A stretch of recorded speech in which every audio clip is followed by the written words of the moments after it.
Thanks, Ben. So today we looked at this yesterday about the transition that we're affecting in parenting. So today we want to move beyond discipline and instruction to the training part of the parenting process.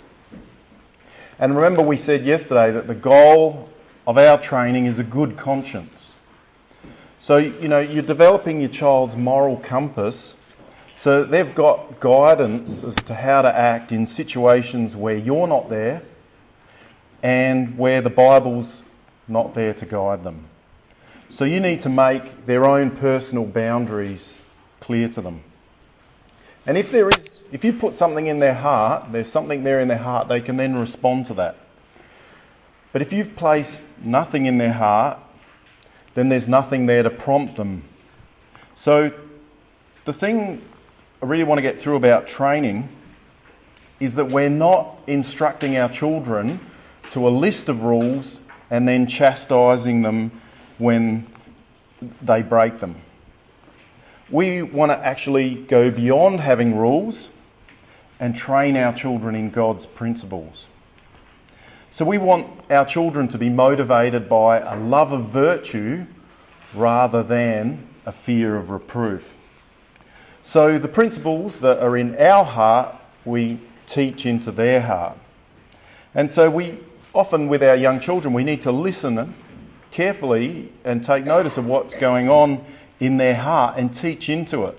And my appeal is, with young children, don't let the opportunity slip by. Your son might say, at kindy today, Jimmy said a rude word and I told him not to say rude words. So there, you've got a window into that child's heart. So pick that up, teach into it and reinforce that, yes, God's really pleased when we say nice things to each other. Don't just say, that's nice, dear, and let it go. So, who needs the training here? The problem's with us. We need the training to pick up often on those opportunities that our children give us. And what we're instructed to do from God's Word is consistent parenting in times of non-conflict. So notice that. It's not parenting when there's a crisis. It's not just telling our children what not to do, but continually telling them what we do and why. So, like we mentioned yesterday, a key strategy is to tell our children the moral reason why. And we're doing that along the way, in the path, when we rise up, when we lie down. So just in times of non-conflict, we're reinforcing our values.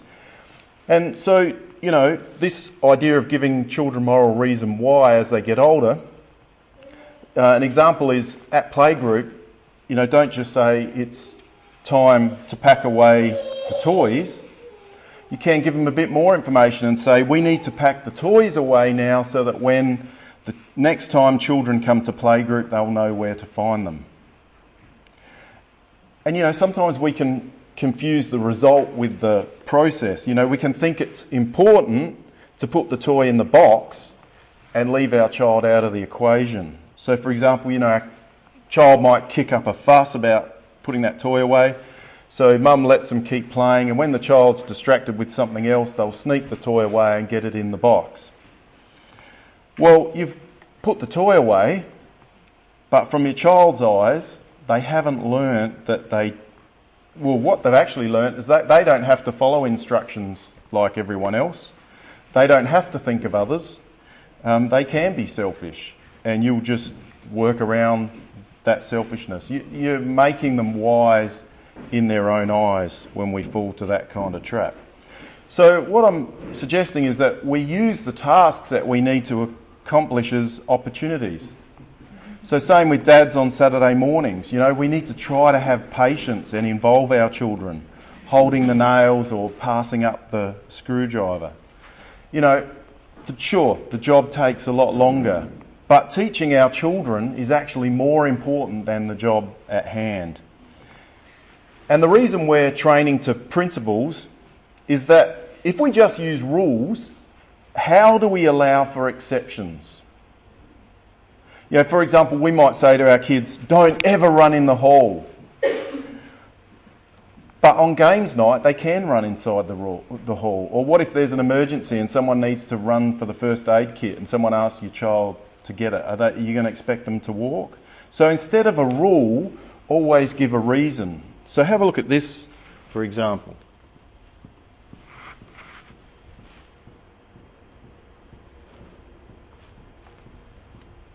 Maybe. Man, that was a great sermon, wasn't it? It was going to be so much fun. The teacher is supposed to be really, really good. Yeah, that new bath sounds so good. Oh, yeah. Stevie!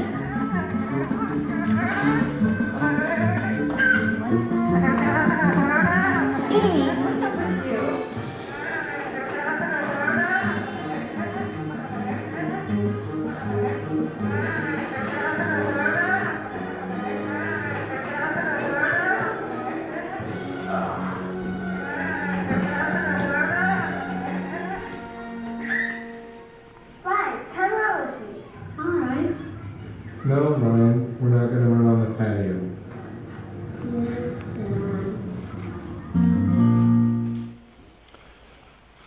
So, which is your child, Ryan or Stevie? And can you see the things there that you could point out to your child in the situation like that to encourage their obedience as to why we don't run inside the hall in a situation like that? So Stevie's parents went on to explain why. What do you think some of the things that you saw there they might point out as to why you wouldn't run? Yeah, there's you can tell your child you don't run in the hall because the elderly people are terrified of being knocked over. So for the sake of the elderly, we don't run in the hall. Yep. What else was there? Yeah, people with hot drinks. There's people walking around with hot drinks. If you're running around, someone will spill hot drink on themselves. That's why we don't run in the hall. I hope Ryan's parents go on to share. If in the case Ryan's parents hadn't done their job properly and just said, no, don't run, then it's only their presence that stops Ryan from running. And next Sunday, when Stevie's running around and asks Ryan to run, he'll look around, see if his parents are there and make the decision to run, whether the authority is there or not based on the reason that's in his heart. So if you've provided them a principle, then Stevie has got a compelling reason not to run when his parents aren't there to restrain him. So as parents, we might make a rule that when the kids go to bed, they need to stay in bed. But if their brother or sister fell out of bed, wouldn't we love it if they would get out and help them? So we can't make hard and fast rules. What we need to do is elevate the principles of our laws above the actual letter of the law.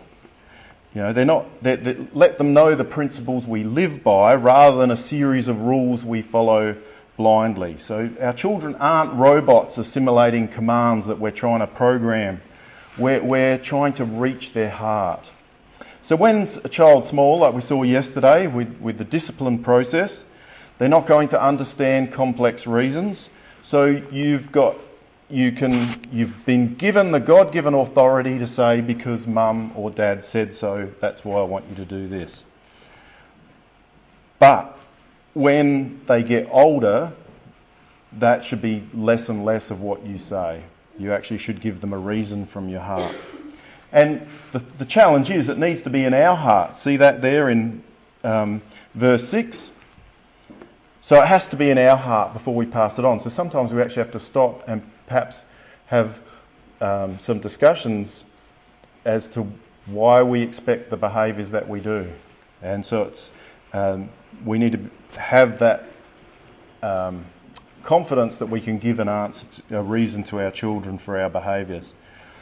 And, that's where the Bible comes into everyday life. The Bible's a parenting tool. Mums can show their connection to God and His Word. They've got the Bible open on the bench and they're dealing with the little ones, but, through the day they might just read one verse out, the Proverbs or something. And the children see that and notice that everything we do is from God's Word, and that's what we're passing on. And, husbands, we were exhorted Sunday, we need to study with our wives, wash them with the water of the Word. And Parenting provides lots of opportunities where, as husbands, we can help our wives and together study God's Word and come up with answers and principles for why we do things. And, you know, you maybe think I'm stretching it, saying, well, we need to give children answers to all these questions. If you've got Deuteronomy 6 still open on your lap, this is the way God works. Look at verse 20. In this chapter about doing stuff in the way, talking in your heart, it says, when your son asks you why, here's the reason. Here's what you tell them. And in your own time, read the Passover. The whole Passover is a family meal that involves children. And it's embedded with questions that they're going to ask, and God gives parents the answer to give the children as to what this whole thing is all about and what we're doing here. So, and there's incidents where Joshua is instructed to deliberately make these monuments either side of Jordan. What was the whole point of that? The whole point was that it would be a prompt that when you're in the way, your children would say, "What's that, Dad?" And here's the answer that you tell them. So that's the way God has designed families to work, to be a place where children ask questions and you give them an answer from your heart, which you've instilled with the things in God's Word. So I want to just point out two things about parenting and training in particular, just so it's not all, we're not negative training all the time.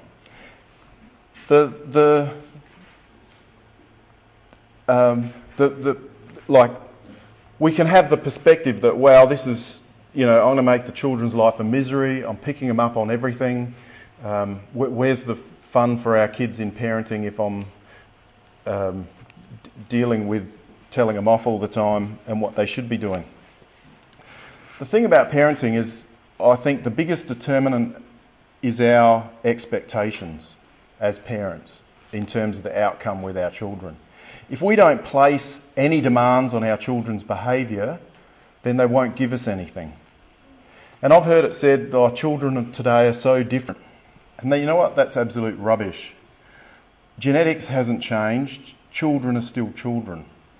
What has changed is parental and societal expectations and the influences of society. So influences we'll talk about tomorrow, but we need to have expectations that our children will come to the standards of we set.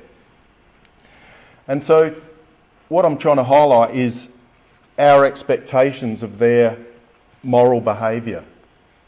And moral behaviour is one area where all children can perform like Olympic athletes. You know, when it comes to things of skill, all children are different. And those that do exceed athletically, as well as talent, raw talent, it does come down to expectation and practice. But moral behaviour is one thing where all children can excel and be Olympic athletes, as it were, in moral excellence. But to do that, they need your coaching. They need clear expectations. And family provides lots of opportunities for them to practice.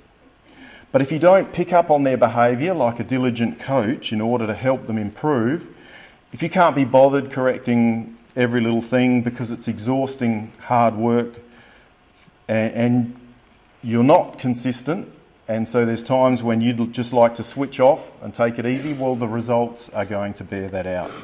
So true parenting in the pattern of our Heavenly Father is not about our convenience, it's about God's glory.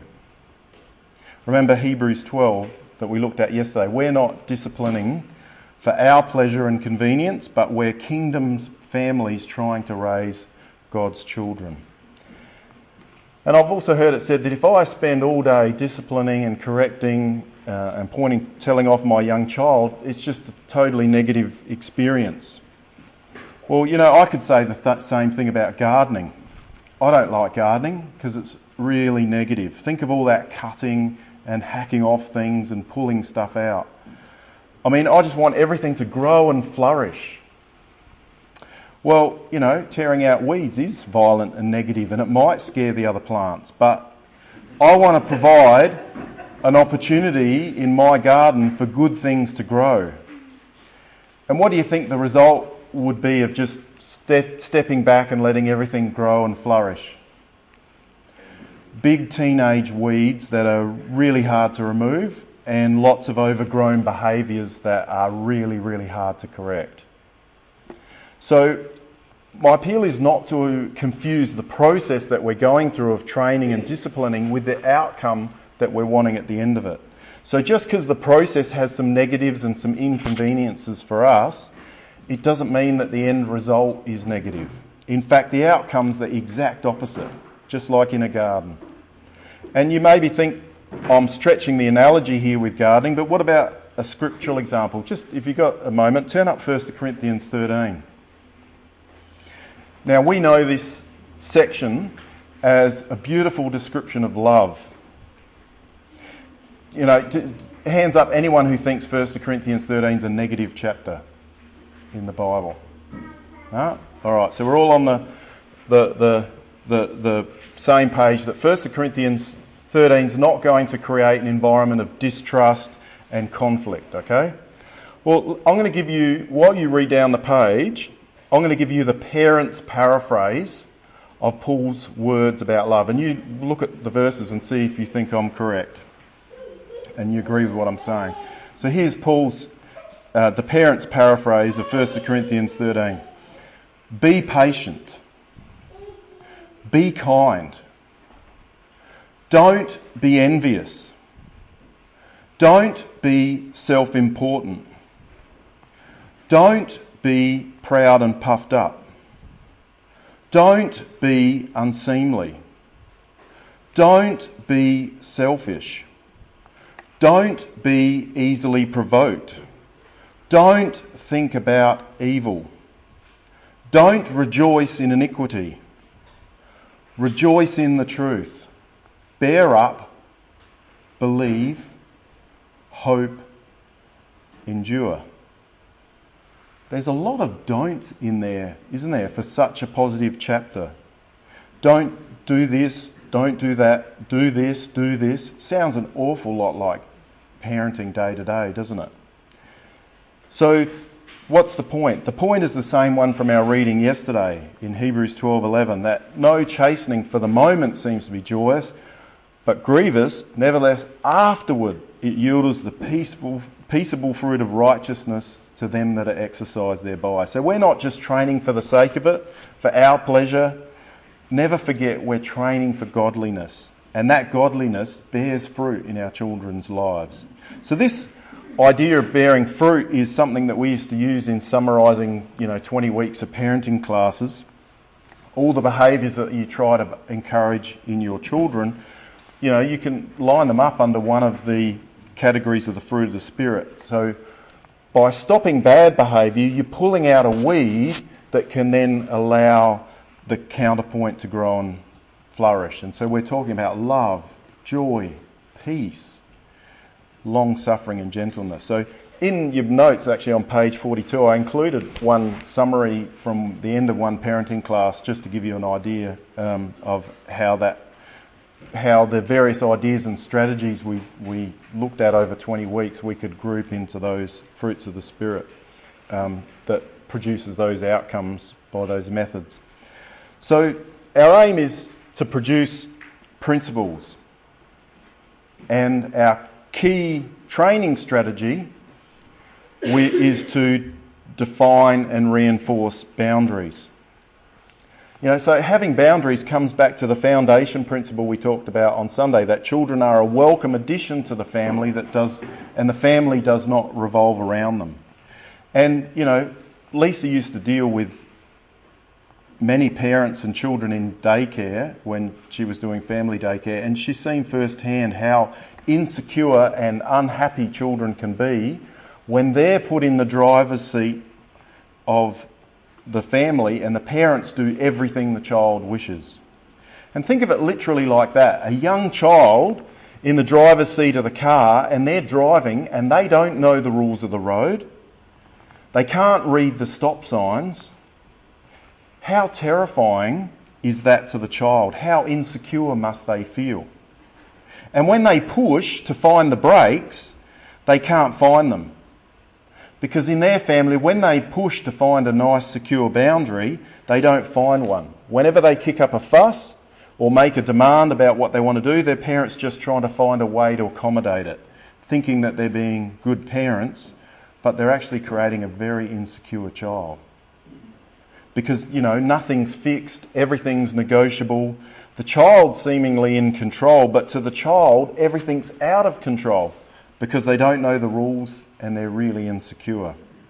So my appeal is, from God's word, to give your family the security, not only of your love for one another, but the security of knowing where the boundaries are. And children deal with boundaries one of two ways. They'll either keep well inside them, or they go right up and hang an arm or a leg over. And it doesn't mean they like boundaries any less. It's just they're really interested in that boundary and they keep checking it's still there, or maybe it's moved a couple of feet overnight. And so if it seems like it's moved a couple of feet because we didn't react to an arm or a leg, they then have to see where the boundaries ended up, and they'll keep pushing and pushing till they find where the boundary is again. So for a very young child, boundaries and security in their mind is really part of their routine. So children at a young age flourish if there's a set routine and things are fairly predictable and they know where they are. They have a rest at a certain time of the day, certain days a playgroup or shopping. And, some people, and I'll put myself in this category, think that routine's restrictive when I was a young lad, but I was shown that routine can actually be very liberating. So, think of the situation. If you've created a routine where your child will sleep for an hour and a half, husbands, you're actually then free to arrange your parents or in-laws to come over, and then you're free to take your wife out for a good hour and a half, maybe even 2 hours. And your wife's actually free to go with you without fearing that she'll need to rush back at any time for a feed, because you've established boundaries with that young baby in the form of a routine. So that's what instructed me as to how liberating a routine can be. But here's the other challenge.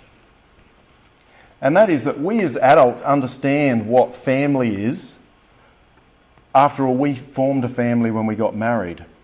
And we were part of a family before when we were growing up. But think of it from your child's perspective. They were born into this thing called family, and they're trying to work out what family is from the inside. Before they can even communicate and understand, they're working out what a family is.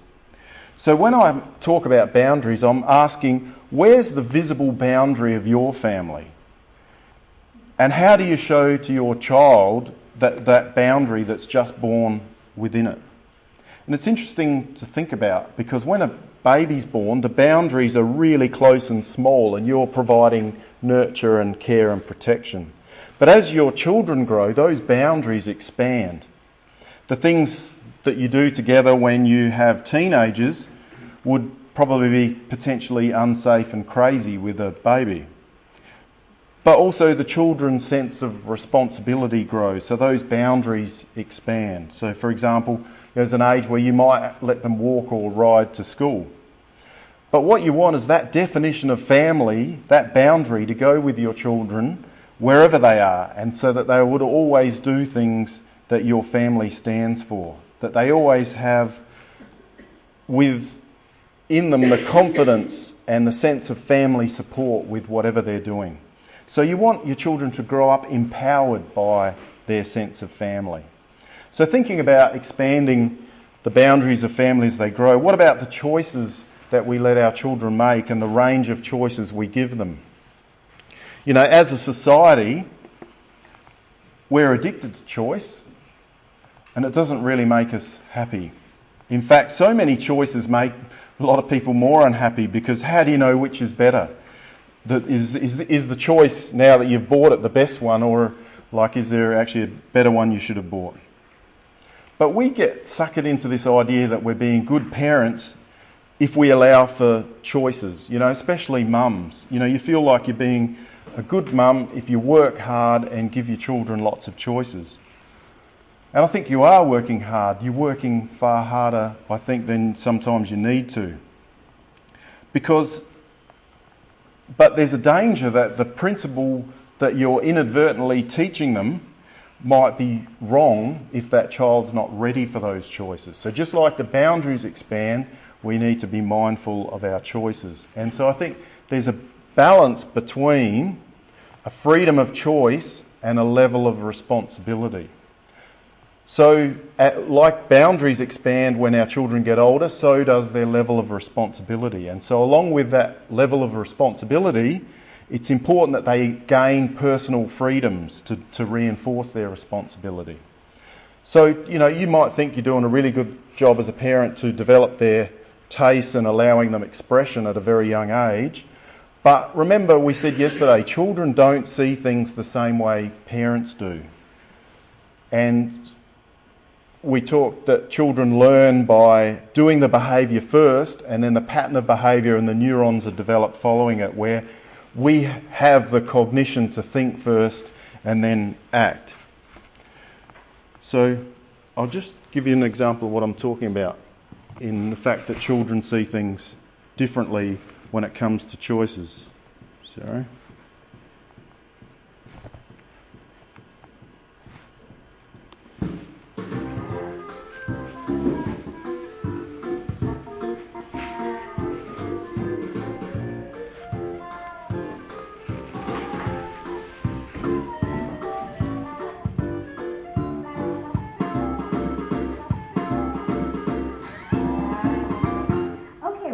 What should we have for breakfast this morning? Toast, cereal, oatmeal, bagel? I like a bagel.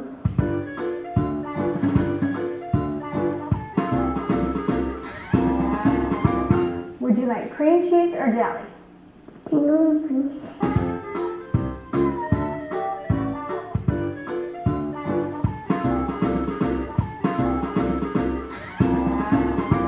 Hun, red cup or blue cup?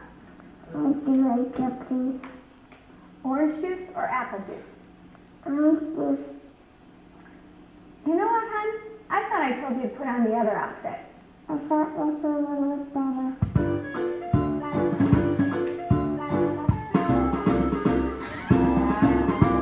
Rachel, I need you to hurry up and eat your breakfast because I thought we'd go to the library today. Mama, I want to go to the park. The park? So do you see what's going on there? As adults, we've got the moral maturity that the choice about the colour of a cup is not the same as choosing whether you want to behave or not. But a young child like that doesn't have that distinction. So, you say red cup, they say blue. You say orange juice, they say apple juice. You say library, they say park. You say bedtime now, they say no. From a young mind's perspective, there's no difference in any of those choices. It's only when they're a bit older that and a bit more morally aware, that they can actually discern the difference. And the other trouble with a very young child is not only do they not see any difference between these choices, but if they're always used to getting their own way as they see it, when they don't get it on an occasion, boy, do they put it on. So, it's a real subtle and easy trap to fall into as a parent, because we want to be good parents. And we can think we're, being a good parent by being so patient and accommodating. Yet we can actually be making things hard for ourselves and our child, because we're training them to say yes, no all day, and they don't understand when they've done the wrong thing by saying no to that one thing made you fly off the handle when everything else was okay for them to negotiate. So let me be clear, I'm not anti-choice, but what I've learnt is that freedom equates to responsibility. So as your child grows and matures, they reach a point where they're responsible, so you give them more freedoms. And if that doesn't work at any stage, as a parent, you've got a right to pull those freedoms back and say, I'm sorry, that didn't work. We'll try it again when you're ready for it. So parenting's constantly making little adjustments, checking in with our children, rewarding them with more responsibilities and bigger chores and age-appropriate freedoms to go along with it. And often the test of whether your child is ready for the freedom is to take it away momentarily. You know, if you decided what colour cup or plate your child is having, will they accept it gracefully? If not, then they're not really ready for the freedom to make that choice. So a good strategy is to introduce choices with defined parameters. For example, you might be going to the show and you've got a budget in mind for show bags for each child. So, you know, they can either choose one expensive one or two cheap ones in that budget, for example. That's a really good parameter for giving a choice. Because you're teaching good decision making along with their choices, not just giving free rein of self-satisfaction. Getting children to choose presents for their friends' birthdays in a budget you give them is another really good one for older children.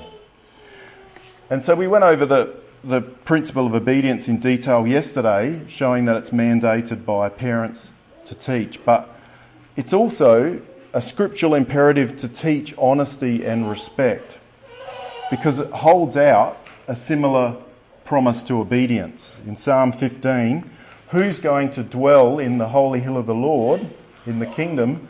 The one who does blamelessly, does what's right and speaks truth in his heart, does not slander with his neighbour, but honours the Lord.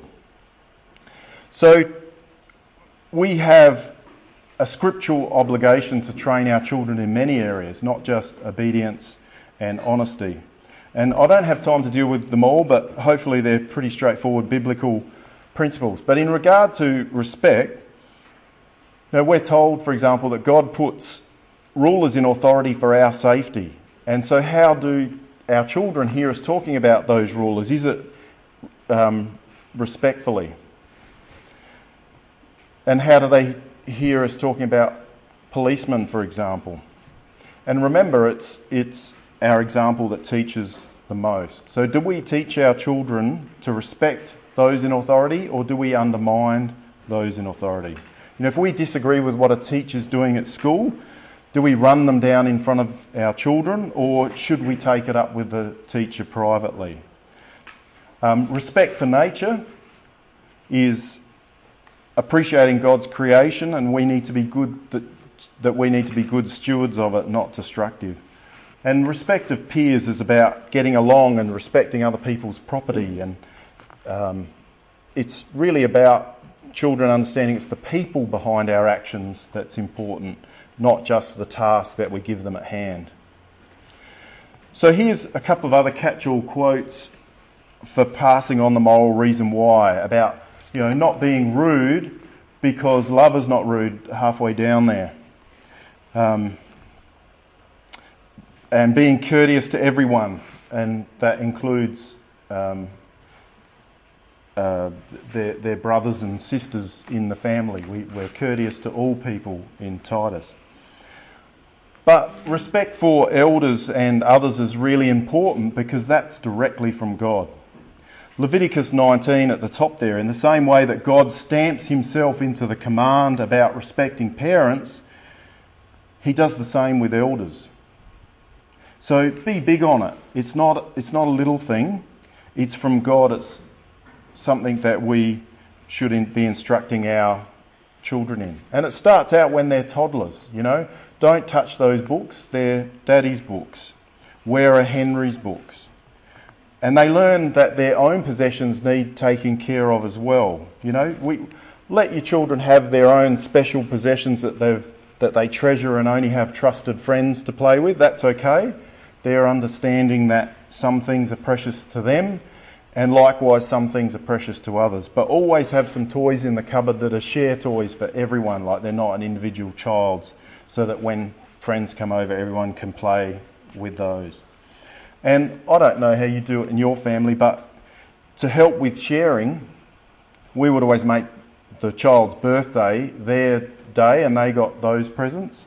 But Christmas time, end of the year, we would always buy one bigger present that all the children shared together. Was the way we tried to do that. And as well as teaching them respect, one thing that we found really helpful with our children was it really helps if you can prepare them of your expectations up front. So Christ's a really great example of this. If you look at John's Gospel, it's full of multiple chapters where Christ is trying to prepare his disciples for what's just about to happen. And so, with our children, we saw yesterday, you can't get cross with them if they react inappropriately if we've actually never guided them or instructed them. So it really helps to encourage and prepare ahead our children, especially those with personalities that might let them down.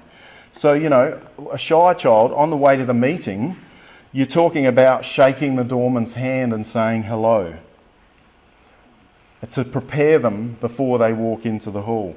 And because shyness is no excuse for rudeness, if your child does let you down in public, we don't do our discipline in public, but there's a phrase that really frees us from embarrassment, and it's, "I'm sorry, but we're working on that." And your child then knows that they haven't got away with that in public, that you do expect better of them.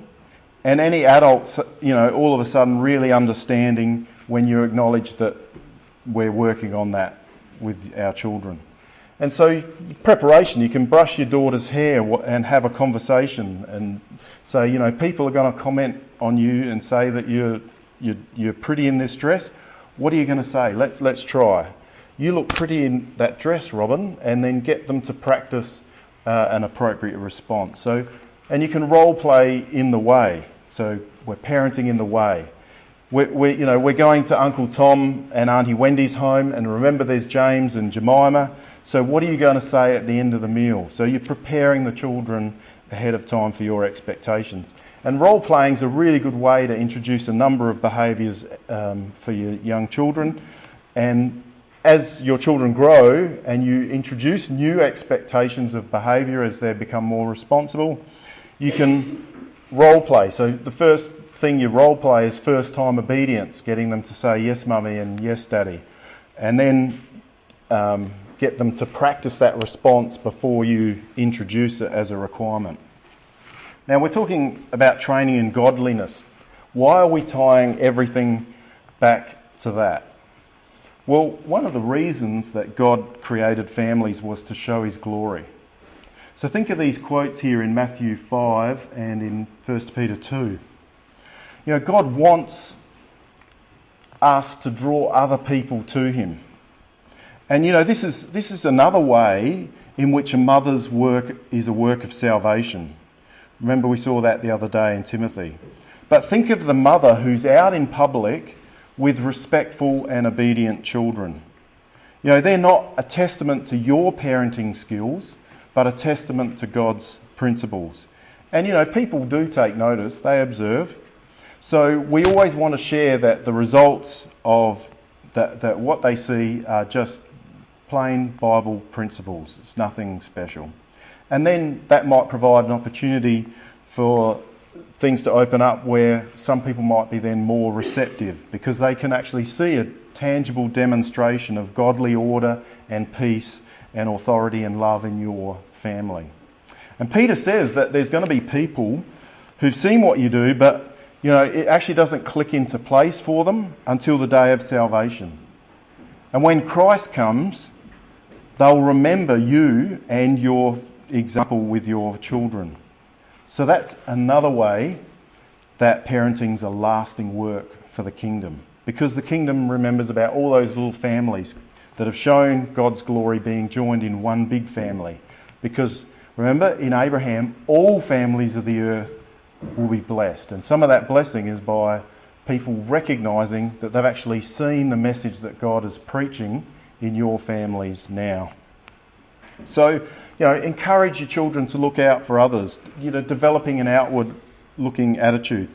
Some children have that personality where they're naturally considerate and thoughtful, but for most children you'd have to point out opportunities where they can help others for it to become part of how they think. So, they can make cards for other people in the ecclesia. They can pick flowers to go with the meals that you might prepare for others. There's hall cleaning that they can help with, wine glasses, suppers. There's plenty of opportunities that you can encourage them to give service. So while I'm on the subject of encouraging, I had to put this in for fathers because we're singled out twice by Paul. So, think about this, it's just as important as children's obedience. So there's a strong reminder to fathers that there's to be no confusion or frustration of our children in Ephesians and Colossians. Because I think fathers are singled out because we have a tendency of being totally absorbed in our own things. And there's the anger caused by there's the anger in our children that can be caused by our inconsistency. The child angry because this wasn't a rule yesterday. But I also think fathers need cautioning because we're worse at reading the mood. And one thing that fathers are really terrible at is matching the excitement of the children or understanding how important something is to them.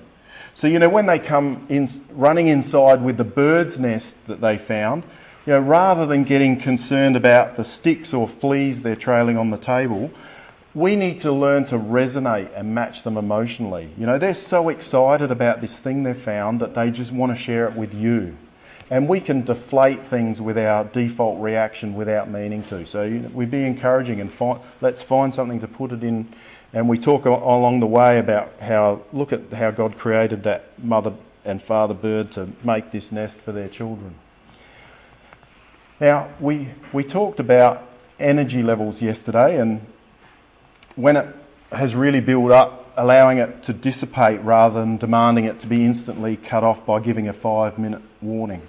And that's always helpful. But another thing that I have found really reduces my frustration if I tell the kids clearly what to do instead of what not to do. For example, if the kids are fidgety and twitchy and poking each other, instead of saying stop wriggling, sit still, what is sit still to a child? They are sitting still in their mind. They're not out there running. So you tell them to fold their hands together and put it in their lap and get some self-control. So you're telling them what to do, not telling them what not to do. And it sounds a bit school teacher-ish, but the reason I've discovered school teachers use it is because it really works. It brings all this stuff that's going on out here down into here.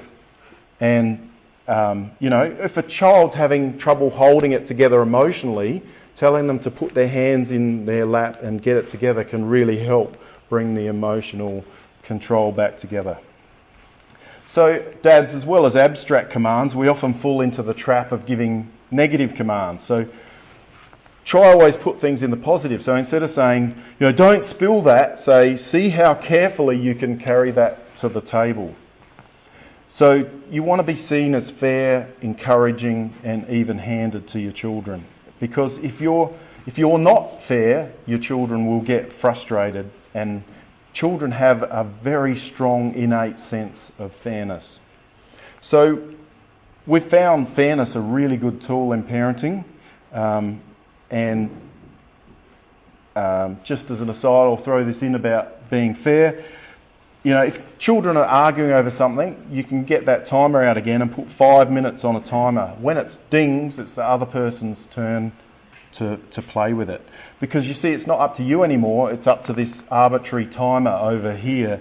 And kids see that as just and fair because the timer becomes the arbitrator in many situations. And if the children didn't ask properly, and they need to ask again in 3 minutes. So you put 3 minutes on the timer. When it dings, they can come and ask again. They've been behaving badly. They can go to their room and you don't want to see their face for 10 minutes, and you can put 10 minutes on the timer. And then there's a concrete indication that the past is forgotten and everyone can move on once it dings. So I was very pleased to find out that every microwave has a timer. You don't actually have to hit the power button. It counts time down. So there's that about parenting. So I've nudged into encouragement in the way that we as fathers give instruction. Can I also point out to dads that not only do we need to heed Paul's warning because it can have a potentially negative impact in terms of frustrating our children, but if you flip what Paul's saying around the other way, it becomes obvious that dads can have an enormously positive impact if they encourage. So, dads, it actually means more coming from you because generally you do it less. So we tend to only encourage in order to achieve a result. So, you see that when children are learning a sport, all the dads are on the sidelines encouraging. And, we tend to encourage when we could see something could be done better. So we'll point out in an encouraging way how they could improve. But we often fail to encourage when they actually do it well. And dads, you've got a secret ingredient that can make maximum impact by adding touch to our encouragement. Because mums are probably already just doing this. So, if you put your hands on your child's shoulder and look them in the face and say, I really appreciate how you helped out by doing the dishes graciously even when it wasn't your turn. That encouraging words and a touch from dad, that's a really powerful motivator. And we often, as dads, fail to appreciate how important simple things like that are. It seems too simple and uncomplicated. Doesn't seem like a technological enough solution, but really, encouragement and a touch from dad can be so powerful in motivating our children for good. So we talked about dads being singled out for frustrating a child. So the fact is, as fathers, we can have significant impact for either good or bad. So let's resolve to make our influence as fathers really positive and powerful, because as fathers, we can take the lead and set the tone in our family, and if we choose to do that. So when training in godliness, don't fall into the trap of bribing. It's a corrupter of moral principles, it says in Exodus. You're doing a backhand deal with your child. I want this, and I'm prepared to give you that to get it. And, you ask them to help you with the shopping, and if you're good, there might be something in it for you. Well, aside from the moral issue, the other problem is that bribes always tend to escalate. So what starts out as a lolly for a 2-year-old quickly becomes 2. By the time they're 4, it's a Matchbox car. Once they're 12, you're up to having to give them an iPod to clean their room. And the point is, we're not after outward show or an appearance of good from our children. If we were... It's not a case where if we grease the palm, we'll get an outward show of compliance. That's not what we want. We're wanting to change their heart, not how they appear in public. So, as parents, we do monitor the external behaviours as a gauge to what's going on within, and we do train with external behaviour and modify the externals to reach within, but they're external behaviours, the process, not the end result. We want to change their heart, and by bribing them, you've actually set up completely the wrong motivation before God for right behaviour. You're teaching your child to be a Pharisee. Do what I expect and externally, and then you'll get a reward. So we want them, again, to be motivated by a love of virtue and to love doing good, not motivated by loving money and cash rewards and lollies. So we want their heart. God wants their heart. So let's not corrupt our children's heart while they're in their care. But on the other hand, in our care, but on the other hand, charts like a star or sticker chart are a really good way to start off a habit, like chores. But they should get the child into the habit and not be the expectation. And the other thing I mentioned, because I've mentioned bribes, I need to balance it out. When do you legitimately use a reward with your children so that it's not a bribe? And the answer is, a reward is a really effective way to get your child to learn a skill. So you show the reward, might be having some toy or construction set, and you explain the goal that they have to reach to get that toy. Like it might be having dry pants, to get them out of nappies. And then the responsibility's up to the child. You're going to help them to learn that skill to reach that reward. So it might be, swimming the pool, practicing the piano, going up a grade on a report card. They're all non-moral things and skills where legitimately you can put a reward out there and your child needs to put in the effort to get that reward. But you never use a reward for moral learning. If you use a reward in a moral situation, that's a bribe. So the other thing you can do is, in training our children, is use our time at home to coach. So, you might think you can rearrange your house and keep everything out of the children's way, but when you go to visit someone's house, you can't turn other people's houses upside down. So the answer is to use your own home as the place that you train. So, okay, you don't keep, delicate things down at their level, but you'll teach them not to touch daddy's books or the knobs on the stereo or the oven, for example, and then you're training children so that you can comfortably take them to other people's houses, and they have the expectation.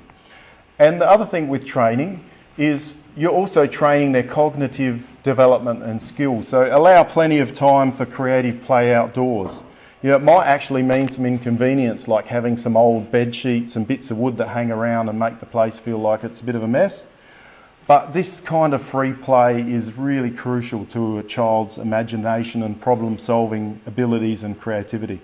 So we either have to overlook a little bit of mess or have a well-defined place to keep it. That's all part of training. And we've found that it's really useful for children to have a quiet time at home where they learn to occupy ourselves quietly. Lisa would even do this with other people's children.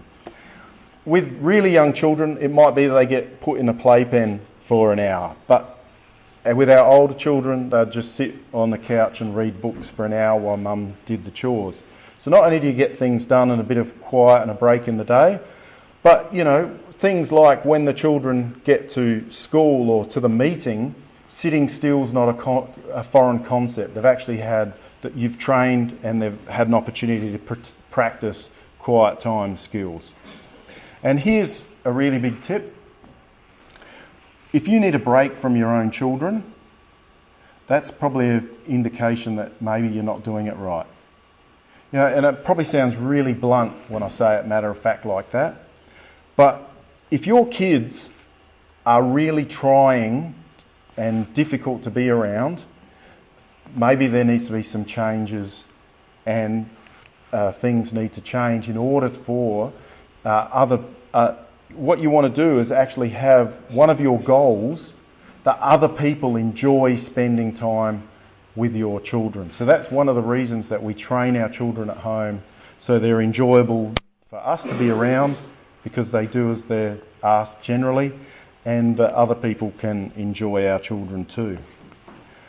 But, you're the parents, you make the rules, and those rules don't all have to be negative. It can be fun. Enjoy your children. For those at the back can't read, it says, Ryan, he's obviously coming home from school. These are your water balloons. I'm armed with a water gun and will shoot. Catch me if you can, Mum. So, I've heard it said about training and discipline that some people want their children to experience grace. Hence, they want to be seen as forgiving parents. But that's later on in the parenting process. For very young children who don't see things the same way as adults do, those parents just appear inconsistent. Because you think about it, you can't appreciate the grace of God until you actually understand the consequences that are due and the lengths that God's prepared to go to cover your sins. And it's the same principle with our children. Unless you teach them the consequences of their actions you can't then later on bring grace into their life in a meaningful way. So we don't start off giving grace to our children. We get them to learn the consequences that are due, and then when we bring in grace into their life when they're older, they actually appreciate what we're doing for them. So don't feel like you're being gracious to your young children by overlooking certain behaviours, because to a heart that's not yet being trained, you're being soft and letting them get away with it. You're teaching them to please themselves. And we want to teach our children to please God. And so in doing that, they start by first pleasing and obeying us and learning consequences.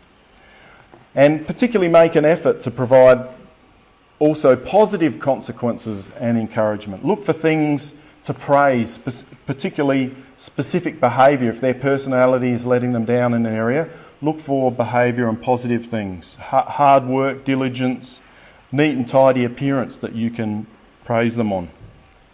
Just as an aside, because kids who are told abstract things like, you're so smart or you're so pretty, they can't identify what they literally did to obtain that praise, and it's actually destructive. But when you say, wow, you've worked so diligently to get that mark, they know, if I want to get that praise again, I need to work diligently again. So be really specific. Praise the effort and behaviour in your children. Again, it comes back to saying what you mean with our children. And that's what that discipling in the way that we've talked about today. Being in tune with your children, not just zoning out when it's free time, but using every God-given opportunity as a moment to teach, whether we're doing the chores, whether we're doing enjoyable activities as a team. So we're also looking out for behaviours along the way while we rise up and lie down, for behaviours that we want to work on in line with being fair and encouraging. What's a good trait that we want to encourage more of in this child? What's this child struggling with in their personality? And it does take a few weeks to break a habit, so we actually need to be really continuous and consistent on identifying that behaviour and giving consequences until the child gets out of that habit. But remember, the child will come to whatever standard we set for them. It's up to us to provide that standard and be consistent in it. But on the other hand too, I'm appealing to you, we need to be fair and balanced with our training. And we're not going to make our child's life a misery by picking up on every little thing, correcting them at every single step. So you can't focus on everything at once. So what you need to do with all your children, and there's a chart in your book for you to think about this, is what are you going to focus on as important in the behaviour and character of each of your individual children? What are their struggles and challenges at the moment? But, just think about it from this perspective. If you do that exercise and discuss it as parents, how much harmony and consistency is there in the life of that child if both parents are looking out for picking up the same behaviour in a different context? Because both parents have discussed it together, prayed about it to their Heavenly Father, and decided we're consistently working on that behaviour in that child. And so if you deal with it, and mum's picking up on it at home and dad's picking up on it when he sees it in a trip to the hardware or whatever he's doing with the child. And if you deal with it firmly and consistently with discipline when they're younger, then you should only ever have to come alongside and coach about it when they're older. So there's, like I said, page 40, there's a bit of a page there for you to encourage and discourage something in your children. So we want them to be motivated by a love of good, not a fear of reproof. So there's a resource on page 38 where if you're dealing with if you're seeing a negative behaviour in your child, there's the polar opposite positive that you can also, at the same time you're telling them not to do this, you can actually focus on the positive opposite where you encourage and provide opportunities, and when you see them doing that, you praise them for doing the opposite virtue of the behavioural problem, rather than continually just reproving all the time and not providing a balance of actually encouraging them with a touch from dad when they actually do the right thing. So every session we end with a challenge, and today's session, the challenge is fairness. And what I want you to do is just think about your children in your own mind. What are they generally characterised by in their behaviour? You know, if they're characterised by maybe they're characterised by playing well with others, and so therefore, if you see them, if in your mind when you think about your child's general characterisation, if they're characterised by playing well with others and you see them make a momentary lapse, you probably really don't have to come down too hard on them. You know, if they're having a momentary lapse, maybe they were provoked. So we want to be fair parents and deal with our children according to their characterisation, just as we would like others to forgive our occasional lapses. So maybe we don't come down on them too hard. But if your child's not playing well with others, and this is a behaviour that you've seen before, and perhaps you've even spoken to them, well, then you need to deal with it firmly, decisively, repeatedly in order to change that pattern of behaviour. But my real appeal to you as parents is to be fair with yourself. I mean, take a moment to check in your mind, what are you generally characterised by? You know, we're all going to have moments that we're not proud of.